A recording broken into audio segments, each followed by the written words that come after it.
What's up, everybody? Welcome to Presence of Mind, Episode 3, Growing in the Spotlight. I'm one of your hosts, Greg Miller, alongside my co-hosts, Alana Pierce and Khalif Adams. Alana, how are you this fine Thursday evening? I just got my second vaccine shot.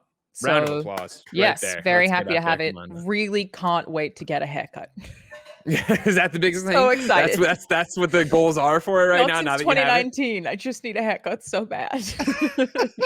Where are you at with side effects? What did shot 1 give you? I was pretty bad the day afterwards. Sleepy, achy, headachy. Shot 2 so far doing good, but they did warn me to expect the next 3 days to be pretty rough. So I'm preparing the Tylenol, trying to stay hydrated, eating good food. That's you got some games lined up. Are you when you're sick? Can you play games, or is that not a possibility? Yeah, that's like all I do. Yeah, good. Okay, we're on top of it. Good. Yeah. What do you got lined up? What are you ready for? So I've lately been playing a ton of a game called The Falconeer. It's on Xbox Game Pass, I believe, if you're interested. Yeah. I really like it. I do also really want to finish Little Nightmares soon. Because next week we're straight into Nier Replicant, and then Pokemon Snap, and then Resident Evil, and then Mass Effect. And I'm like, oh, so many video games. Don't forget, there's a Tachyon Anomaly event in Avengers next week too. Just put that on your radar. Don't forget. Oh, yeah, I know it was right on your list. It was right there. Khalif, how are you this Thursday? I'm doing well. I am not getting a haircut because nature cut my hair at the age of 20 with male pattern baldness. Okay, you say that, but lean in. Get nice and close to that camera. Show off this beard, because the beard's looking good.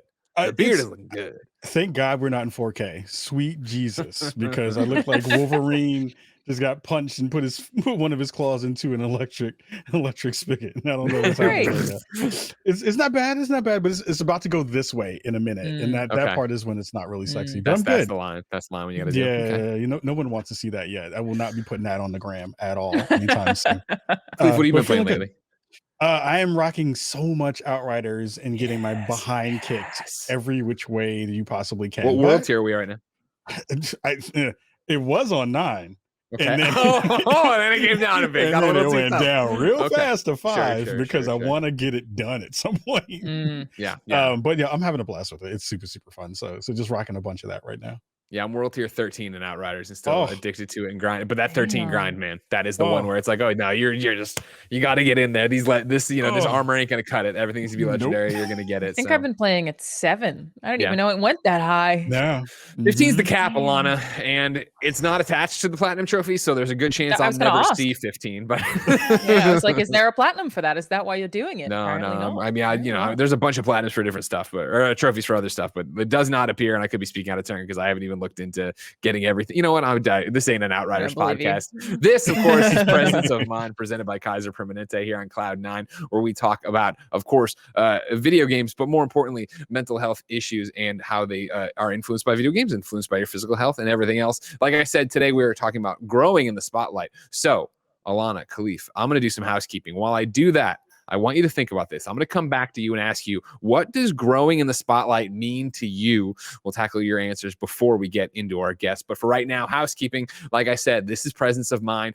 Every other Thursday, this is our show about mental health in the gaming space. You can catch it right here, twitch.tv/Cloud9 or over on Cloud9's YouTube after the fact. The goal, of course, is to encourage young teens, young adults, and anybody of any age to prioritize their mental health by reaching them with a positive health message. That's what we're all about here. Each and every other week, we come to you and we talk about our own struggles, our own personal stories, and everything else about that week's topic. And we're excited to do more of it here throughout the months. And I was going to say weeks, but throughout the months. It's going on for a long time.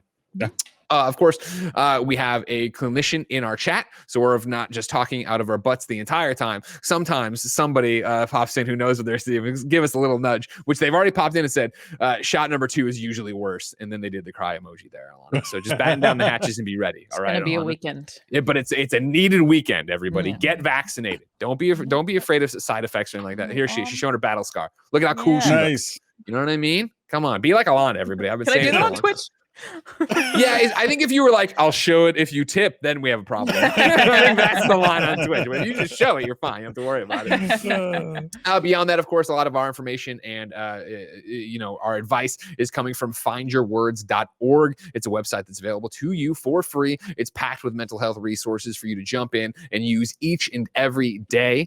You can see it right there up on side. A great thing. And if that wasn't enough, we've also launched Presence of Mind Mental Health Matters. It's an interactive video hosted hosted by the one and only Alana Pierce. There's a chat bot that's shouting out the command right now, but if you need it, it's findyourwords.org/presence of mind. Again, findyourwords.org, the site we were just talking about, presence of mind, the show you're watching. You can go over there and learn about mental health and how it affects your physical health and the world around you. And then there's little interactive quizzes in there, so you can see if you're retaining the information. While that might sound like homework, you get rewarded at the end. At the completion of each exam, you get a 10% discount on the Cloud9 store and a chance to win one of 5 Cloud9 Secret Lab chairs. Ooh-wee. Go over there, better yourself, get some tools to fight the battle we all face each and every day. Khalif Adams, host of Spawn on Me. Yeah. What does growing in the spotlight mean to you?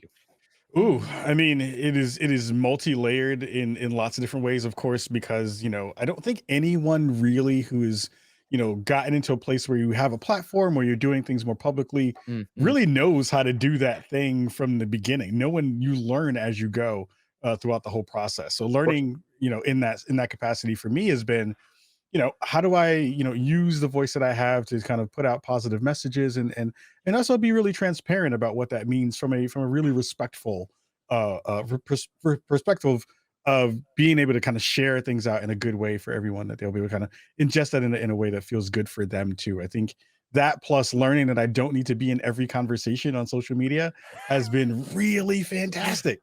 That is helpful. That is helpful for your personal mind and mental health. It is amazingly helpful to just remember that I don't have to jump into everything I see all the time. And that has saved me many a headache and many a therapy visit because I know that I don't have to deal with the repercussions of that. So growing in the space and growing in the public space has been, you know, really, really difficult, but it's also been amazingly fun to be able to kind of, you know, work your way through that and find good spaces to land. Alana, same question for you. What's growing in the spotlight mean to you? I've had an internet following since I was about 14, maybe 15, because I just had a blog where I wrote about video games. That's how it all started a very, very long time ago. And I would say, I mean, it's a lot of making mistakes and learning how to make mistakes and what to take from the mistakes that you make, I think is a very important thing that applies to all humans really, but is definitely fast tracked if you're in any kind of spotlight, I would think. Definitely a lot of pressure and trying to figure out where you belong, like stay true to who you are, figure out who you are, and be consistent with those things, because there will always be a million people pulling you in a different directions. Again, a lot of these things are consistent across the board. And, you know, when we talk about people who are actually in the spotlight, not just this tiny minuscule one that we have, like Britney Spears, there's a documentary about kind of how the public treated her as she grew up. I even feel like it's happened to Miley Cyrus. Tiger Woods documentary talks about kind of some of the social pressures that he had. There's a Soleil racial issues. Have you seen the Soleil Moon Frye one on Hulu? It's the same thing of 90s. Yeah, like, you know, her being promoted way too quickly in terms of being treated when she was still a child as a full-blown woman, and what that did, and how Hollywood treated her. A lot of expectations when people start to shift, and the Tiger Woods one really, really stuck with me as every race was using him however they wanted to, and if he didn't act the exact way that any certain group had assigned him to, he was just dead to them in a way that was really, really fascinating as someone who did publicly make major mistakes.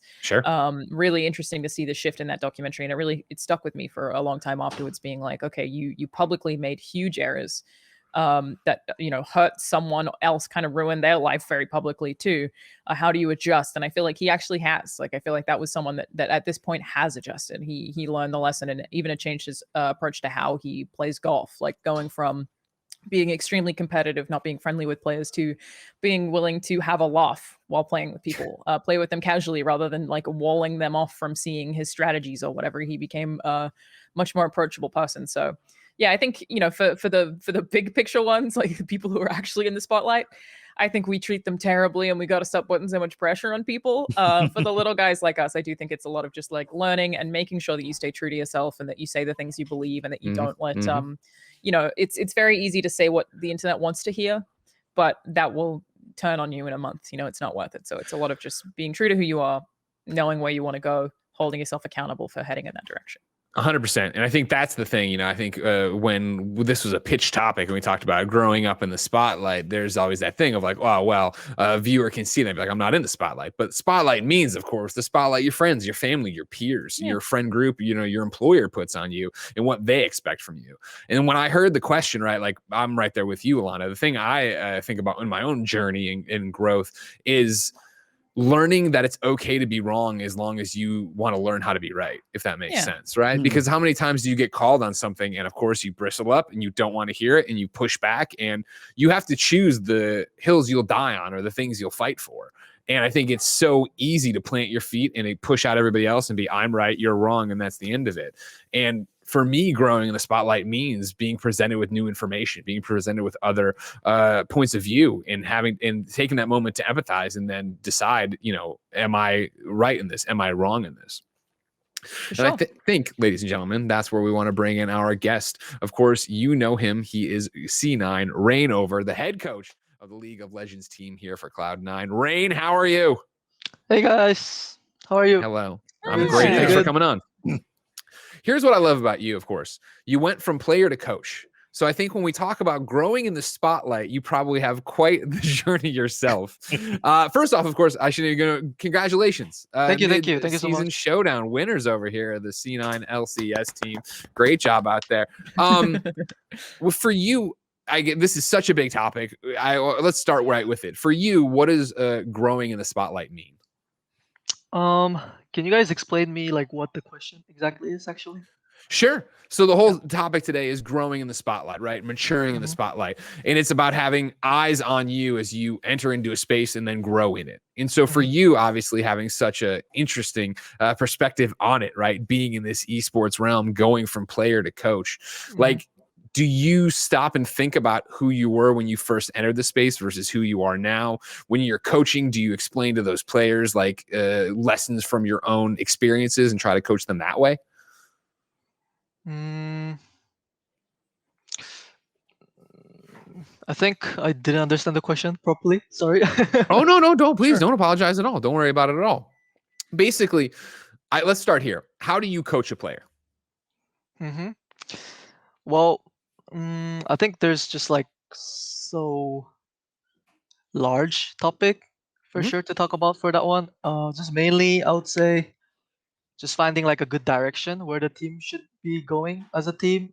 Just looking at your team and knowing like who you play against. Just like just combine those things, like finding a good direction of a team and just looking at the game. Finding why you're winning the game, why you're losing the game, and then just combine all that, just like put some input and then managing the guys, like solving all the conflicts the team have, just those kind of thing, all those, I would say. How do you deal with the pressure of managing people in a really competitive space? That's got to be a lot of pressure. I would say I'm not really that good at dealing against the pressure. Even now, like it's probably like one of my first like live show as a guest, so I'm a bit nervous, I would say. But I think for me, I rely a lot on praying.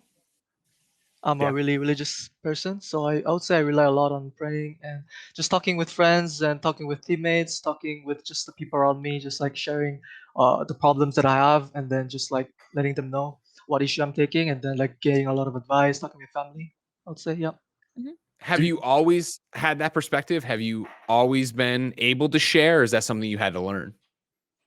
Like share my thoughts? Yeah. I would say at the beginning, I wasn't like too good at sharing my thought because I thought it was like something wrong to do it. Not wrong, but like it just didn't feel comfortable. But I think once I reached a point where like I couldn't really like handle it like properly, like especially when I was like first playing, I definitely didn't have good time. And going over those, I realized like as I actually like expressing myself, my issue to the person around me, and then getting advice, then I actually like did feel so much better. So I would say I just learn as time goes and actually trying. I want to go back a little bit before you were a coach, because I think there's a progression that happens when when you go from being a player to now coaching other folks in the space. Do you remember what the first feeling was when because you're playing for a big team? Do you remember the first time you had fans kind of come up to you and talk about, hey, Rain is you're my favorite player, and I love the way you play. How was your first reactions to that? I mean, it definitely felt really good. I would say it gave me a lot of like courage, but sadly, I think most of the part at the beginning was a lot of like criticism, because at the beginning I was like playing too well, but as I like play well and getting those fans and meeting the fan that encourages me, like it really did like help me as a player to like have more energy and more like going. How did you overcome the criticism? It was very tough. I don't think I managed it very well at the beginning, because like when I first like stopped playing, I was like really young. I think I started playing when I was like high school, and Yeah. I remember myself like not dealing with the criticism well. Like I remember like myself like crying in the restroom like multiple times when I was young, like a long time ago. But as the time go, I just like also realized that like community, sometimes it gives you like criticism, but also it gives you a lot of like encouragement. Yeah. So I was just like, if I have some bad performance, I just like try to not like look too much at the community. But when I like is when I'm like performing well, I look at community and get a lot of encouragement and use that as like my energy source. Like I guess like those kind of part. Sure. It's definitely a convenient option, is that you can choose when to partake and when not to. And that's the thing everyone has to learn, is like, when am I gonna read the comments? Do I want to read the replies on this one? I just posted about getting my second vaccine shot, and I just turned the comments off. So it's like, I know I don't want to read any of these. Let's get out of there. But I was gonna ask, like, related to that, do you feel like when you're playing, if you start playing badly, are you actively worried about what people are going to say, or are you more just worried about your own performance? Like, does it sit in the back of your mind like, oh, people are going to be mean to me today because I played poorly? Is that an added pressure while you're playing? Is that like as I'm playing, or? Yeah. I would say it was like sometimes and sometimes not, because when I first started, I didn't like know anything about the scene, so I pretty much didn't have any of those thoughts going on. But I guess as like having some experience, I knew uh, there's like a community like criticism or encouragement. So I would say at the beginning none, and as I play early of the time, I was actually thinking about it even like as I was like playing the game, like, oh, I really like ruined the play here. Oh man, this is like really bad. But like as I become like more experienced and like experience a lot of like stage match at the like toward the end, or as I was like actually like playing a lot, I was able to like get rid of all those thoughts. It must be tough. Yeah, it must be difficult. Yeah, I mean, I'm curious about, when you get asked to be the coach of a big team, what was the first kind of thoughts that you had kind of getting that nod to say, we want you to go from being a player to now being a coach of other folks? You mean how did I felt to become head coach? Yeah. I mean, I think it's definitely a lot of pressure, but I also had pretty good amount of confidence, because I have been in this scene for a long time, and I have just I pretty much like didn't like expect too much of like a how should I say confusion going into the job, and I also like had enough like experience of like, because like basically like this year it's not my first year of head coach. Actually, I was in Cloud9 coaching academy team as a head coach, so that experience probably give me like more confidence going on, and I do believe that I would be doing well from upcoming years. So I was coming in with a pretty good amount of confidence. It's an interesting question. Of course, you can write in to be part of the show. So we had a whole bunch of Cloud9 fans write in. Galewith wrote in and said, what made you choose to join Cloud9 as a positional coach in May 2019? And how was the transition as head coach between Cloud9 Academy and the LCS team? How did I get to join Cloud9 at the beginning? I would say after CLG, I decided to take a break at 2019, and as I was taking break, I was like having small thought about, oh, maybe I can try to be a coach, but it wasn't like over the decision of me like actually going for a player one more year, like in the summer split or the next year. But as I was like waiting and looking for opportunity, Reaper from Cloud9 reached me out during the before the World. I mean, before the season start, and I actually get to agree with it and start working with him, and then I found it like pretty fun and pretty like exciting to be a coach. So Oh, I sure. decided to like keep going. Yeah. Oh yeah, makes perfect sense. So you talked about crying right after some of this stuff, performances and comments and stuff like that. Do you see your players in that position now? Like, do you approach them when you do, and like, is that part of coaching to you? Sorry, can you repeat? Like, do you see the players that you're coaching right now? Do you see them having the same experiences you had of being like heartbroken after a match? No, I would say not at all. I think our player is very strong mentally, and also we haven't really experienced that much of like a hard loss yet as a team. So I would say we didn't really get to have those moments yet. Sure. But I think our players are having like really strong mental. I think everyone's dealing with any like criticism or social stuff really well. Do you have any plans for if you, not to jinx it, I hope that nothing bad happens, but if you do have that big loss, like, do you have any plans as coach for like, if your players do lose, how are you going to talk to them about that? How are you going to grow from that experience? Like, is that something that you actively think about, or are you just in the mindset of, let's just win? I mean, about like dealing with losses, I guess, for sure. Our team, I would say we're in like a really good spot dealing with losses because whenever we lose, everyone has like a good mindset and everyone is able to like talk about like their mistakes about the game without like someone forcing to say it or someone like encouraging to say it. And then as a team, like we try to take all the losses as like opportunity to grow as a team. So whenever like we're doing like a review about the game, we're very open to each other and we're very like direct to each other, I would say. So we're able to like get to the important points really fast and no one is having like too much of a problem with it. So I would say we're in a pretty good spot about like dealing with losses right now. Yeah. I mean, I think that's such a big part of what we're talking about with the show, obviously, what findyourwords.org is talking about, and in general, what you're talking about as a coach, right? And it's talking to each other. It's communication. I think, you were talking about earlier, Rain, of, getting this criticism and taking it all in and not knowing what to do with that. And I think that is such a easy trait for somebody who's starting a position in the spotlight. Like Alana, you talked about, writing the blog at 14. Like, I assume you have those moments as well. Yes. Of like, you see something that people are mean about something you wrote or made in a video and you internalize that, not knowing what to do with it.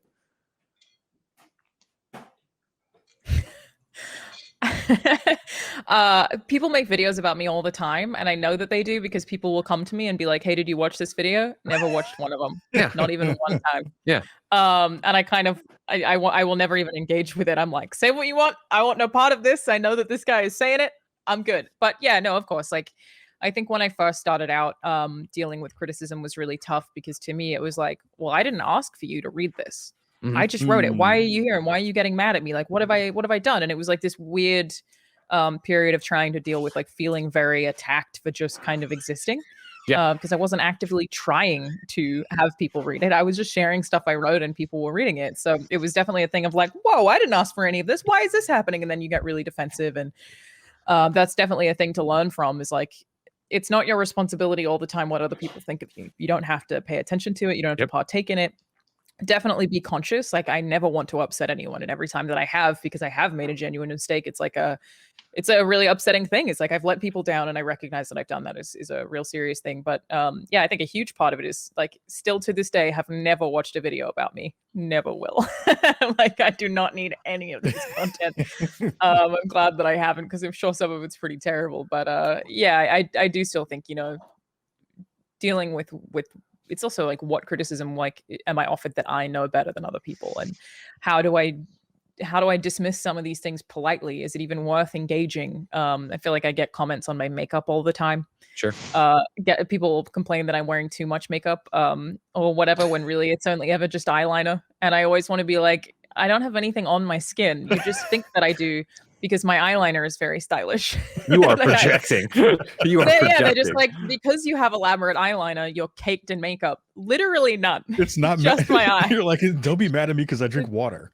Like I'm hydrated. Be mad. Yeah, right. But that one is like this person doesn't know what they're talking about. It's a really silly criticism. Sometimes people will literally frame it as just constructive criticism, and it's very hard for me to not just out of even my own ego be like, lol, you don't know what you're talking about, you stupid idiot, and just be like, they can be wrong. Just let them be wrong. You don't have to tell them that sit there and be wrong and in I your think opinion. that's a maturity thing too. Mm-hmm. Yeah, I don't need to engage and tell you you're wrong. Sometimes I will if you're exceptionally rude about it, but I do think that's a maturity thing too, is you don't always have to tell people they're wrong just because it feels good sometimes. Sure. It doesn't matter. Let it go. Khalif, same thing. Did that answer your question? Oh, yeah, totally. This is the discussion. You're doing great. Khalif, same stuff for you, right? Like, do you have that moment of when you started being a content creator and the first comment you saw that was like just a haymaker out of left field? Oh, absolutely. I mean, the things that actually get under my skin, because I was raised by a very Southern grandma who could say things that would cut me in ways that no one on the internet could even come close to.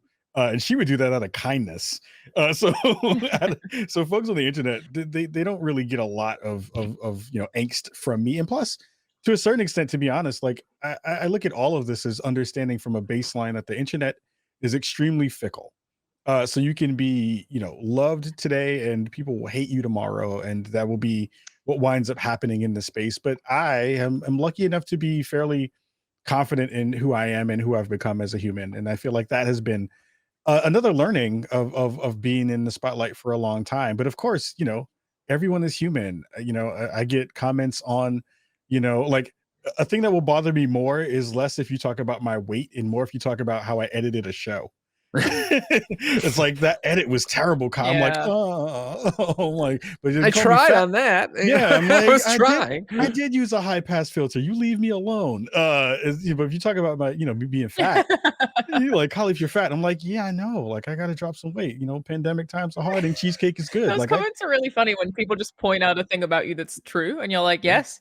Yeah, like I'm chunky. My webcam just flipped. Like, yeah, like it's okay. Yeah, I like cheesecake and shakes. It's okay. I know what's happening here. So those things don't really bother me as much. But I'm learning often enough that the more that I grow in the space, that I need to be wary of that. Those conversations are going to grow in whatever ways that they are going to wind up happening. So I'm guarding myself against that in some ways, but I'm also, I think at this point, being my most true self at this part in my life, because I don't feel like I have a lot to lose because I'm honest and I'm consistent. So It's like those things help a lot in terms of building that out for sure. Sure. I think, for growing in the spotlight, right, realizing who you are and that's what it's going to be, right, is the biggest part of it, right? If you know yourself and you're making content that you believe in, you're making anything you believe in, being the person you believe in. I think that's, such a huge part of it. Got a really good comment on Twitch from Digital Dot Games, I think, who said, putting parts of your life on display, but not all parts, engaging with the chat, but not always, growing in the spotlight to me means learning to understand the parasocial relationship. I think that's a really interesting thing to think about, is the way that parasocial relationships function. And, for anyone who's not familiar, that's really the idea of like the content creator dealing with an audience, making sure they don't get overly attached to you. How do you deal with people who come to you with serious mental health concerns that you can't necessarily help them with, which we have a lot of good resources for you for. We do. Yeah, it can be a really complicated thing that you definitely have to learn to manage appropriately over time, for sure. I just appreciated that comment of like, not getting attached to people in your audience too much, watching how they interact with you, like trying to help people without taking on too much of a burden, because you sometimes as a person on the internet, content creator, can have people come to you with really serious stuff that you are just not equipped to deal with. Yes, and 100%. Got a point for reasons. It's funny that you say that, because one of the biggest criticisms I've had of late is, Khalif, why don't you have a Discord? And I was like, that's the reason why I don't have a Discord. Me too. Yeah. It was like, we had one for a little bit of time, and I was like, one, I'm not going to manage this, and two, there are lots of conversations that I have no way to deal with and no way to kind of figure out how to manage and or keep people safe. So I will just not have one. It's not worth it. So yeah, it's a good point about parasocial relationships in that, for sure. Well, again, about, I think growing in the space, right? Such a big part of it is knowing what you can and can't do. I think there's a part of all of us that want to do everything and be everywhere and be everything to everyone. And that's impossible. And you learn that, at least I did, as I was talking at the top of the show, by failing, right? Like we've done so much stuff at Kind of Funny, and then it's just Greg to reach out and try to be there for people. And then when, I don't use a message board, but we start a message board for Kind of Funny fans, and nobody at Kind of Funny uses a message board. It isn't populated by people who are like, man, it's great to be on the Kind of Funny message board. It's populated by people who are like, why is Kind of Funny abandoned us? And we're like, oh, well, we thought you were taking, you know what I mean? Like, that's such a little thing, for me, and where we are right now, talking about, getting hate or your own mental health. Like, I remember starting at IGN and doing my first reviews. And obviously this is long before comments were on articles. You'd take your review and you'd put it on the IGN boards. And I remember like my third review, people just hated it. And like, I'm not going to listen to this guy. He's only been here a week, yada, yada, yada. And I remember walking over to my boss at the time and I'm like, what do you want to do about this? And he's like, do about what? And I'm like, the boards want me fired. He's like, oh, the boards want everybody fired. Don't listen to that. And it was the hardest thing to turn off. And I had a breaking point at a charity stream where I had a friend who made the WWE games at the time come in with an unreleased WWE game. We did an Iron Man match on this 24-hour long charity stream. It was an hour long. I won, and I had such a great time. It was such great fun content. And I went back to my desk and I opened the IGN boards and I went to the WWE board, and there was a thing literally that was like, right out the way, you want to hurt Greg Miller physically for not showing the game properly. Like they were mad that I was doing the same moves over and over again because I was trying to win the game. They wanted me to demo the game. And it was like 30 responses of people talking about how they physically would hurt me in real life. And that's when I was like, all right, cool. I got to like push back and reframe what my relationship is with the board, what my relationship is with the audience. Yeah. Rain, for you, we got another good question from this. Oh, sorry. That's what I was going to bring. Are you talking about Doc's question again? Yeah. Digital Doc had a question in here. Digital Doc Games has another question. He goes, is there anything you miss about your jobs before you were in the spotlight? So for you specifically, Rain, is there anything you miss from either being a player or your time before being a player, before everyone knew who you were? Do I miss something before people know me? Yeah.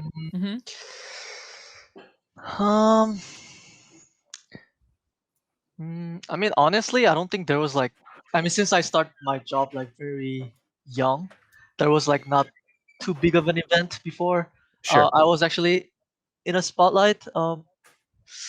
So I would say nothing too much. I cannot remember too much. Actually, one thing I was hoping when I was player was, what if I prepare more before I debuted as a player, so that I can spend my first year with a better performance. So I'll say just that one.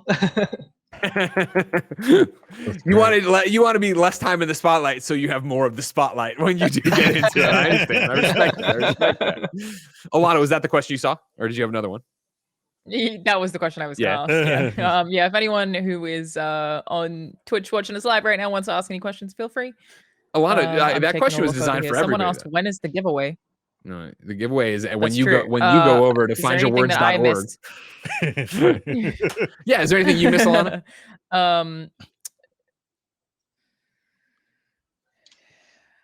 Look, it's kind of the same to me in that I feel like, my first jobs sort of were in the spotlight. Like, sure, I worked at a call center, but while I was at the call center, I was writing about video games for free anyway. So I'd have to go back pretty far. I think I mostly miss not having to worry about privacy, like not having to be careful where a picture is taken of me, or sometimes if I'm afraid to go outside in case someone recognizes me, I have to tell all my family to lock down all their social media, move house, stuff like that is probably the biggest thing. Is having to constantly be really conscious of privacy. Sure. Anytime that I film anything that has a box in it, I have to be so careful to make sure that there's no addresses on it. I'm even uncomfortable giving my addresses to contacts in the games industry. I'm so conscious of it, and that's a thing that is pretty annoying to just constantly have that anxiety. I would say it'd be nice if doxing and stalkers didn't exist ultimately. That's a thing. It's just people can just post stuff carefree. I feel like I have to, if I'm at a location, I won't post anything about it until several hours after I'm already gone or something like that. It's just something I have to think about all the time. It's make sure I protect my privacy all the time. And that sucks. It'd be nice to not have to think about that for sure. But that's the main one. I feel like, being in the spotlight can also give you a lot of really positive opportunities. And raising money for charity is a thing that like I really try to do all the time, that I feel like is partly because I'm like, well, I have this audience. If I'm not doing this, I'm not using it right. What am I doing? And it's a bit of a maybe even a guilt thing, but I think it's also just like it feels so good. It's just very positive, Sure, because you're doing something positive with a bunch of other people who are doing something positive. And with any kind of spotlight, you can actually raise a certain amount of money more easily and actually have a lot of impact there, and that's really, really, really rewarding. So there are definitely positives to balance out those negatives. But yeah, would like to just be able to post a photo outside and not be like, oh, do I need to Photoshop the color of my door? Which is a thing. Yeah, I think that's the downside to it. You say, there's more positives than negatives. Of course there are. Obviously, I think, it's so helpful that all four of us get to live our dream and go do what we want to do and have this amazing experience. But yeah, there are those little bits of downsides to it, right? Where, the anonymity of it and not having to worry about that.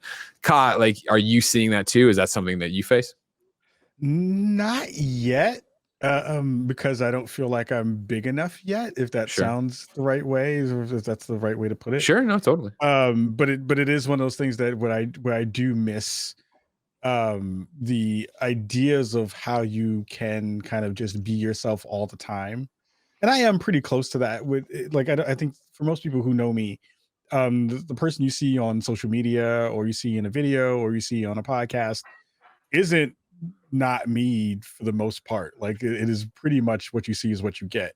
And that having to think about if you need to change that in some form or fashion to again bring safety to other people around you, or to make sure that other people are feel like they can be their truest selves too, is always a thing I'm thinking about, because there's always ripple effects of whatever you may say or whatever you may do, or if there are people in that are connected to you in those ways, that there can be possible repercussions for that. Like those are things I think about the most. But for the most part, like most of my jobs are crappy, so I have a much better job now, doing the things that I like to do in a space where I'm hopefully affecting the world in a good place. So I think those parts are much better, because I've had some bad jobs, some really terrible jobs. So feeling that for sure. What's your worst job? Door-to-door salesman. What were you selling? I was selling office supplies. Was a terrible one. Okay. I was also a process server for a small amount of time, which is not a great job. If your main job is giving people divorce papers as your job, it's not fun. Not a fun job. Nope. Not great. Here in the chat, live chat again, twitch.tv/Cloud9. Ninjacles says, on that note, what's one of the most pleasant surprises you've ever had being in the spotlight? So what's a good thing that you weren't expecting from the spotlight, Rain? When you think of your career, what stands out to you as a positive of the spotlight? So the question is, what is good thing as being under spotlight, right? Surprising good thing, yeah. I would say just fans, and when you actually get to play. I mean, right now you can't because of the COVID, but when you're actually like playing in front of like a lot of fans, a lot of like people as a player or as a coach, I would say that gives a lot of adrenaline, and then also just like having to deal with a lot of people kind of like make you grow up as a person, I would say. Sure. That makes perfect sense. Yeah. And I want everybody's answer on that one. But before we do, there's somebody live in the chat, which is another great question, which is the real Wayne H. And he wants to know from you, Reignover, about going back into a live audience. Like, obviously you're excited about it, but is the current format helping them focus, he says, or do they feed off the energy of the live crowds? Like, has there been a benefit to not being able to be in front of a live audience?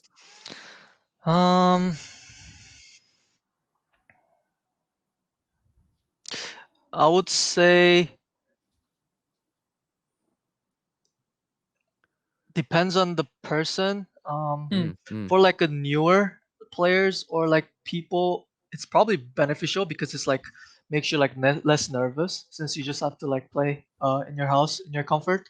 Sure. But for the people that have been enjoying like the pressure, like crowd and everything, I would say it's like less of a fun. Yeah, so at least like for me, I miss the times when there was stage and crowd that share like fan meets, like all those stuffs, like interviews, all that thing was more exciting, I would say. So Sure. yeah, I definitely do miss more before COVID. Of course. Alana, for you, what's been a pleasant surprise for you in the spotlight? I feel like like the most self-absorbed answer is just the amount of like insanely cool people that I've had opportunities to meet. Like I became friends with you guys. That's a thing that like, you know, is only an opportunity that occurs by virtue of kind of what I do and the way that I do stuff. And yeah, I've made a lot of like very cool friends who have vastly different creative outlets and disciplines that are absolutely fascinating. I feel like especially my actual day job at Santa Monica Studio is like working with 400 people who are the top of the game in their field, who know so much and are so fascinating and are just such an expert in this one really specific aspect of making a video game that is just so fascinating. So like it's opportunities like that of like very cool, inspiring people who not only it's like you make great friends and you have a good time, but also totally different vocations that you can learn so much from and leverage in different ways.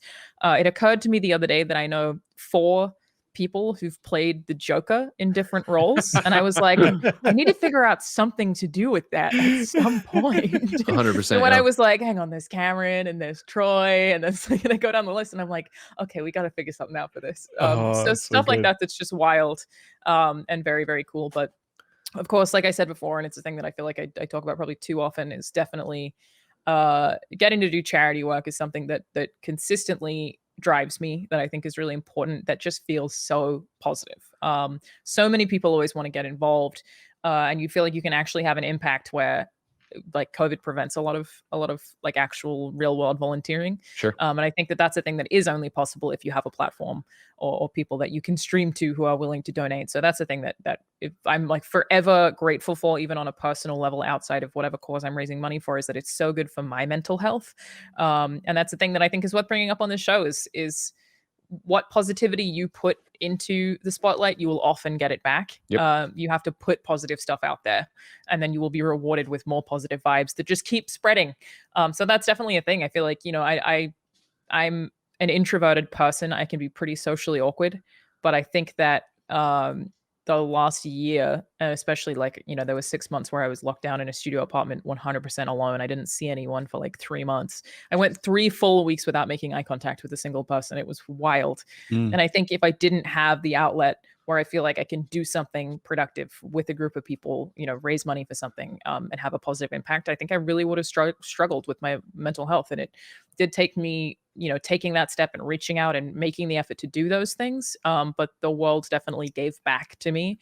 And that's just a massive privilege that is not necessarily surprising. Like the famous people I'm friends with is definitely the surprising one. And I'm always like, Jesus. But always, I think I am surprised by how kind people can be if you give them the opportunity to be, basically. Yeah, I think that's, you know, again, on the topic of growing in the spotlight, part of that is knowing what to do with the spotlight. And obviously, Alana, you've done such amazing things for charity for so long now. And, you know, for me, I think you talk about doing this for 14 years like I have. Obviously, in the beginning, you know, like what my first full month in the industry, I was sent to WrestleMania. And like, I grew up wrestling kid. And like, so that was like a dream come true. And right, you're traveling the world, you're going all these different places. And that is the, you know, at the time, the benefit, the surprising, you know, thing. Cause I thought I'd sit at my desk and review video games. I never thought about the travel.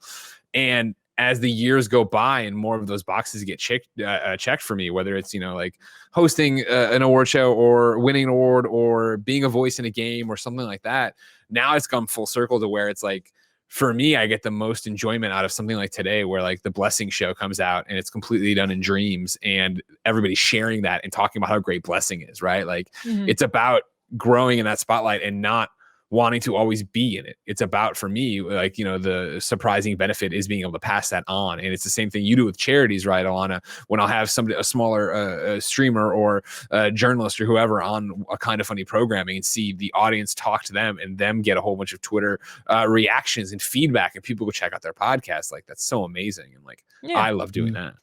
Yeah. Kyle, you have an answer on this one. What about you? What's a surprising benefit for you? I mean, the wildest thing that I kind of always sit with is video games have given me so much of what I enjoy right now. Video games was the thing that first put me on a plane. Wow, really? Yeah, I would say the first time I was on a plane was when I went to my first E3. Wow. Which was in 2015. Wow. And that was the first time I'd ever been on a plane, and it was to go across the country from the Bronx to LA to go meet my sister for the first time and go to E3 for the first time. All right. Long story, but a big week for Khalif. It was a lot of stuff happening that week, and it was a very emotional week. The thing I remember is getting off the plane, and then also a huge speaker on the E3 floor that was for Fight Night 3 that took up a whole bunch of. I was like, oh my god, there's so much bass in my feet. Great game. It was great.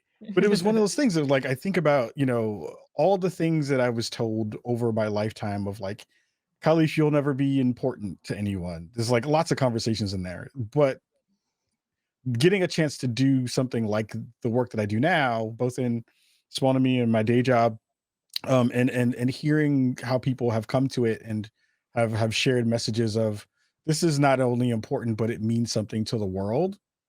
That's different. Like that's a thing you don't hear often. And people think about legacy, and people think about, what do you want to leave on the planet before you go? Who knows what that means for the show? Who knows what that means for how people will remember me? But for the time that I'm here, I at least was able to do something that felt good, and that it was kind of left a mark on something. And that to me is the thing that is the most surprising. I would have never thought that conversation that happened on my Brooklyn kitchen table would lead me to all the things that we're doing here. So yeah, I reflect on that stuff a lot because it is important to kind of think about it, but it's big dreams actually do happen in real ways. So I appreciate that. Got another really good question here from Frosty Coffee, who asked, do any of you have a greatest fear? And I feel like we can tie that to Spotlight stuff too, is like something that you're afraid of. Mine's spiders. You have big spiders from where you're from too. I was gonna say that's why you got out of reasons. Australia, right? Terrifying. Understandable. Well, it's interesting, Alana, since you're the one who asked the questions. Yeah, like you asked it for Frosty, but I'm sticking with it. When you say greatest fear, what do you mean? Do you mean in terms of just in general greatest fear, professionally, or something, and just anyway? Look, I again didn't ask the question. I said you have to do it. You're on the hot seat now. You're filling in for Frosty. I guess I would tie that to like, when I think about my greatest fear as it relates to anything to do with a spotlight, I am always afraid of offending people, and it's something that happens all the time. But like, I just don't want to upset anyone. I don't want to make a really significant mistake by saying something that I didn't think through. And of course I do, because I'm a human. It happens. But it's something that is not a fear that drives me, not something I think about constantly, but it is something that I just like, I really hate is with the volume of people, you are going to upset someone. Some of those people are just being jerks and could potentially be, oversensitive or whatever. But yeah, I never want to have an overall net negative impact on anyone. And I think it is something that, can be really scary to think about if you have any significant influence. Like I'm careful even doing certain sponsorships would be like, okay, well, I want to address that when I'm doing this sponsorship. I'm not saying that you should be insecure if you don't want to use the product that I'm offering, then don't, kind of thing. Like it is a thing that I always try to balance. It's like, I just never want to say anything to make anyone feel bad about themselves. And I feel like I am really conscious of that all the time. And it is a difficult and ongoing challenge.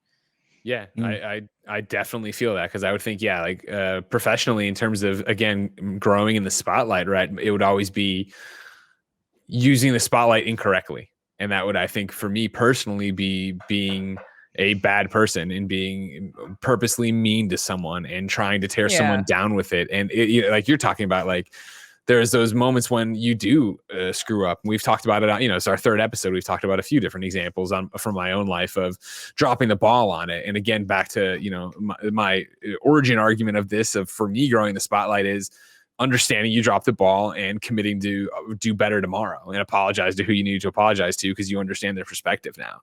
Like, if I was to go on a tirade on Twitter tonight and just, go after Khalif for some reason, right? And like, just like get nasty and get mean and like sit there and feed in that negativity. Like I just can't do that. And I feel like it would negate everything I've done up until this point. And so like, it's not so much the fear of going full villain, I guess, overnight, as much as getting into the wrong headspace and being a bad person. You know, and that's just like, I would never want to do that. I would, as so many people, you know, today, right before we went live, actually, I quote tweeted a fan, I believe from Brazil, who was playing Oddworld Soulstorm, got to this little bit of VO I did like 2 things in it, and VO in it, and gets so excited that his wife's like, what is going on? He's like, it's Greg Miller. And she's like, he's in your chat because he was streaming. And he's like, no, he's in the game. And then he tears up because, again, like he's probably a person who's followed me from reviewing PSP games and talking about, you know, my wiener dog or whatever. And here I am in a game. And like,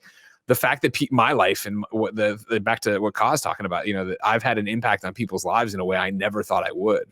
And so if any moment I was to transgress and screw that up, I would feel like I would screw up so much. Yeah, exactly. The meanest thing I ever said to anyone was on the day that my cat died. And I was like, I probably shouldn't have tweeted that day. Sure. Yeah. It's what like we've talked about nothing before. that was a big deal, you know, like nothing came of it, but it was still a thing that the next day I was like, that was really harsh. I didn't need to do that. I didn't need to take that out on that dude because my cat died that day. It was not needed. Yeah. It happens for sure. And the personal biggest fear is my cancer coming back. That's like for real. Like the whole being a mean on Twitter thing, that's a different thing. But the cancer coming back, that's where I really get into it. That's fair. Yeah. Reignover, what's your greatest fear? Yeah, I mean, I would say I was thinking because at the beginning I was like, what's my biggest fear? I was like, thinking as you guys like speak. I think my biggest fear is losing motivation of what I'm currently doing. I feel like now I understand what the first question means, like the topic of like what does it mean to me by growing into spotlight. So I guess I can relate it a little bit to the fear thing. So basically, like for me, I wasn't like that much of an outgoing person at the beginning. So like losing motivation was one of the reason why I like had to like be more outgoing and then like making like changes, like having new challenges. So like basically having to move a team every year and having like new challenge, like players to coach, like from like all the spotlights every time it's a new pressure, new challenge, all that stuff. I feel like everything was like a new challenge, and by doing all those I get like motivation, which I needed like the most, and from that I gain a lot of energy, and then as a person I feel like I get to be like more solid and then like grow up as a person. And I think just all those things just makes me grow as a person about like what I'm going to do in the future, be more confident and then not fear about at all. I'd say that's like my thought process about that. Yeah. It's a great thing to have as a coach, especially. Khalif, what's your greatest fear? Get it all. I mean, mine already happened. I lost my hair at 20. It was it's all down the train. But you look so good. Take off the hat for a second. Show everybody the chrome dome. Hey, come on now. You want to see what Friar Tuck looks like? Woo! Damn, see? You wear it well. You wear it well. You do. The fear is that the rest of it's just gonna go.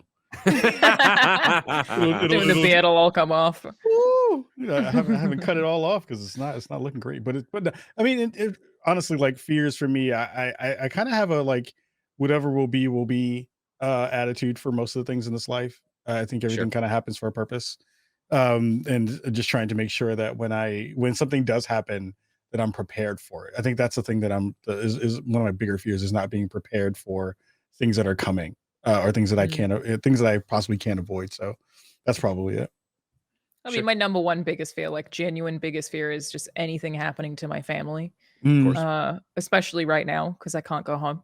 So just any negative, and my family go on a road trip, and I'm like, you must text me every hour.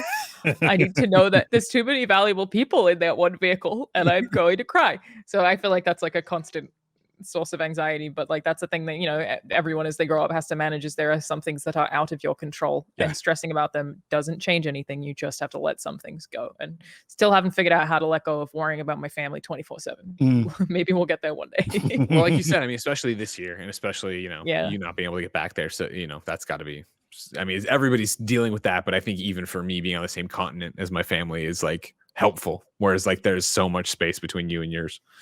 Yeah, it's tough. If somebody were to die, I wouldn't be able to go home. But here I am again thinking about it. When I'm like, you got to let some things go. You got to breathe. You got to recognize that not everything you need to overthink about. And I say that as someone who doesn't have anxiety. I don't overthink most things, but I overthink that a lot, all the time. Just always worried about my family. But everyone's doing okay. So but you talked about so much good stuff there, right? Of like, understanding it's out of your control. You can't do it. So why stress about it if you're taking, precautions, obviously, and, you make it known. Like, I think back to the very beginning, back to, Rain talking in the top, right? Like, you need to address what's going on. You need to be able to tackle that stuff. I think, obviously findyourwords.org. You can go over there. You can, get a whole bunch of different tools to help, but so much of it comes down to communicating with someone else. I think when we get boxed into the corner and feel like we're all alone and that this is an overwhelming thing, that's when it really stacks up and gets you. And so whether it's talking to a friend, family, professional, obviously that's the best way I think to go around and do all that. Yeah. Yep. Agreed. We are wrapping up here. So let's end on a happy note though. All right. So again, Reignover, once again, congratulations on the midseason showdown. Thank you. My question for you is this: you have this big win last weekend. What do you do to keep the team focused, and how do you keep them on a healthy path to the next one? Well, I would say this season felt probably very long and hard for everyone. So I'm sure everyone after the final has been not like looking League of Legends for like few days like at all. Like the more I like have been like working and like playing in this like professional scene, I feel like the break is like really really important. Sometimes like even more important than everything. So I would say just like first few days, just like completely resting. I'm still not able to do it. Actually, I don't think like the guys are going to be able to do it. But just like taking like a full complete break and then reset, and then our schedule is not like fully updated yet, but we're planning to like start practicing next week, I assume. And from there, like we just have to like wrap up and talk about the game, start talking about the game, start playing the game. There's a lot of patches that we have to catch up. So there's like a lot of works to do, but like right now, just like take a good break so that we can like bounce back like even harder, like with more energy. It's important for everything. Take breaks. You gotta get your sleep, or you can't function. You gotta take breaks from work. Like, yeah, it's a thing that I have to pay a lot more attention to. Khalif and I were just talking about this in Twitter DMs like 2 days ago. It's like how to stop working. It's a struggle. Dude, but it is really important, or the work gets worse. You talk about growth, right? And that has been a thing for me, I would say, this last year, of getting to that point in the night where it's like, cool, my wife's gonna go to bed, and it's like, all right, cool, I can stay awake and play games for another 2 hours, but I was nodding off during this movie. Like, I should stop. Like, and I'm cranky and I'm just being a jerk. Like, just go to bed. Like, don't you know what I mean? I understand you want to play games. You got to stop. You got to go do this. You got to try to be a productive member of society. Yeah. Agreed. Yeah. Reignover, thank you so much for hanging out with us tonight. Yeah. Thank you, guys. Anytime. And ladies and gentlemen, of course. I'm sorry that I wasn't able to like understand a few questions. Oh, don't worry. Don't worry about it. No. Please. Greg's just a really bad interviewer. It's 100% correct. I've been told by so many people I'm terrible at this. Don't worry. I read it in the comments all the time.